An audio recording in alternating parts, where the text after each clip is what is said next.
All right, Shalom. First and foremost, I want to give all honor, praise, and glory to Yahweh, Bahashem, Yahweh Shai, Bahashem, Rakak Radash. Double honor to our apostles, our elder bishops, great millstone that were well. Peace and salutations to the hopeful elect, pushing this true doctrine. Father, four winds of the earth and all truth and sincerity. I'm Lamar Ariyah from Mississippi Camp. Lord willing, this be edifying lesson, quick and to the point. Hey, the world is getting more and more evil. The Lord is allowing these spirits of vengeance to get on people, and they are doing some horrendous, brutal crimes, man, which is ultimately the judgment of Yahweh Bashem Yahushua. Okay? And our people have started doing things that, you know, Esau would normally do. The way they are murdering, the way they are behaving, but the Lord is bringing that judgment upon our people as well, man. You know, So I'm gonna get a couple of scriptures here. Like I said, this is not gonna be long. Just gonna because the video is gonna be about a 4-minute video. But I want to get a couple of scriptures here. Put this thing on do not disturb. All right, this is the book of Sirach, chapter 39, starting at verse 28. There be spirits that are created for vengeance, which in their fury lay on sore strokes.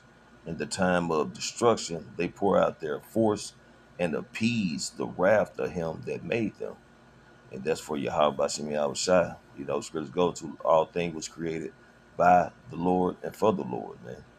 And they would do his will, right? Verse 29, fire. It's a fire going on right now in was it some part of Georgia, if I'm mistaken? Just heard about it yesterday, but apparently been burning for a week. And hail and famine and death, all these were created for vengeance. And all these are going to be judgments that Yahweh Shem Shai would use to those who are allotted for them. Regardless if it's fire, hail, famine, it's going to be their death, their demise. All right? Verse 30, teeth of wild beasts and scorpions and serpents and the sword pushing the wicked to destruction. And our people are wicked, man. And that's why the Lord is bringing judgment upon them. Because you have the wicked, Esau, Edom, but you have our people, 2/3 of Israel, who are just as wicked as the wicked. And the other nations, man. Okay? And all will meet their demise by way of the Lord's judgment. Again, whether it's going to be by hail, famine, death, destruction, the spirits that he's going to put on people to bring forth those sort of strokes, wild beasts, you know, regardless, whatever the case may be, the judgment that comes upon the person here is the judgment that the Lord ordained for that person to have. Okay? Let's get Matthew the 24th chapter, verse 12. And because iniquity shall abound, okay, so iniquity is gonna continually increase. Iniquity is gonna continually just start flourishing, for the lack of words, on the earth, man. Because people only have self-love, they got self-hate, they think themselves to be something when they're nothing. They look at themselves as gods. They are atheists. They don't consider Yahweh Bashim Yahushua. So the Lord is gonna give them up to these particular spirits, man. And they're gonna start doing horrific things, okay? And it's still a land where America has laws. There's still, police officers to call, the sheriff department, the emergency services. You know, people are still able to be put in jail, go to court. But those things, when they come to an end, how much worse is the iniquity and the evil is going to abound? All right. Back in verse 12, and because iniquity shall abound, the love of many shall wax cold. In this video I'm about to play, man, this was a cold murder, man. The spirit the Lord put on this individual, man, and he's a Jake. Hey, The fear of the Lord is beginning of wisdom, man.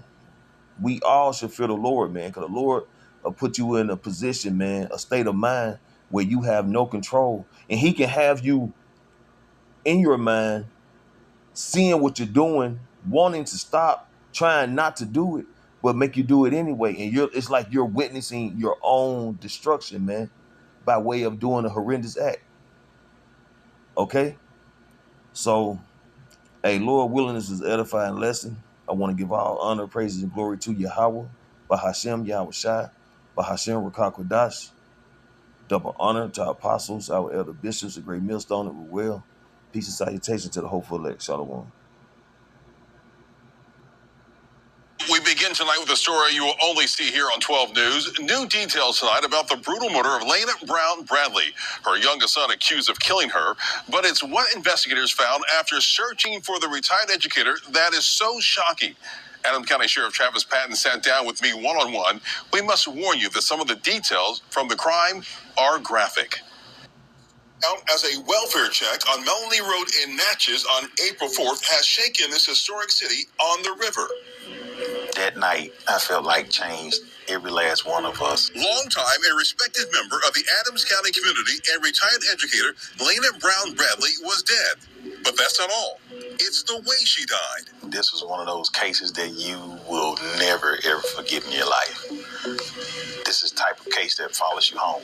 Deputies were called to this home after her oldest son couldn't reach his mother the previous day. Two of her other sons lived in the house with her.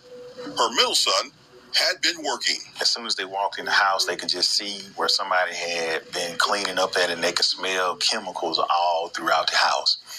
Floor was extremely slippery, and the oldest son said that this is just unusual for the youngest son to be cleaning up the house like that. The youngest son, Zachary Jackson Jr., was found locked in a downstairs bathroom where deputies could hear water slashing. And the fact that when he opened that bathroom, deputies could see a black substance in the toilet that wasn't described as anything that would come, from your body in that way.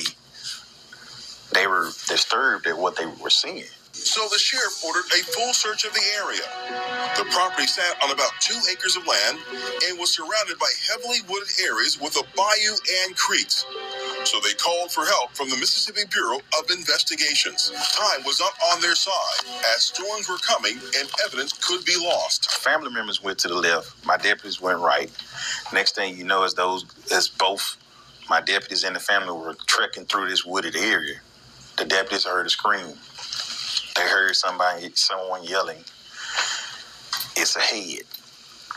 It's a head." And of course, everything changed at that point. It was like they were frozen in time because nobody could believe what they were hearing. They also found a suitcase, but their biggest find would be inside the house after the sheriff called in a plumber to remove the toilet. I can say what was in the toilet, and it was her flesh. He chopped her up in pieces. He dismembered her in a way where he knew that whoever came looking for her were going to have to do their due diligence, and they were going to have to go above and beyond to find her. And that's what we did. Mm-hmm. We found her. We found where he started to dispose of her at, and we had to get excavators out to get the rest of her. So he spread her body parts over the property? No. He had body parts in the suitcase, and then he flushed the rest down the toilet. He took his time and he dismembered her in a way where he can discard the pieces down the toilet. So they were small pieces? There were a lot. And I'm not trying to sensationalize what he did, but that's just what he did. What happened at this home has left many in this community wondering what went so wrong. He had threatened her the day before because she was looking to have him evicted from the home. So she was in the process of doing it and had just went to the court the day before to have him removed from the home. 29-year-old Zachary Lavelle Jackson Jr. is charged with first and second-degree murder, mayhem, and tampering with physical evidence. He remains in jail without bond. His next court date is tomorrow. Sheriff Patton wanted to emphasize to us that despite the family for many years questioning the son's mental health, a family and friends can only do so much if a grown adult does not want to seek help. Tomorrow night at 6 and 10, we look at the challenge facing the family, the possible mindset of the suspect at the time of the murder, and how the impact on this heinous crime has had on law enforcement and the community.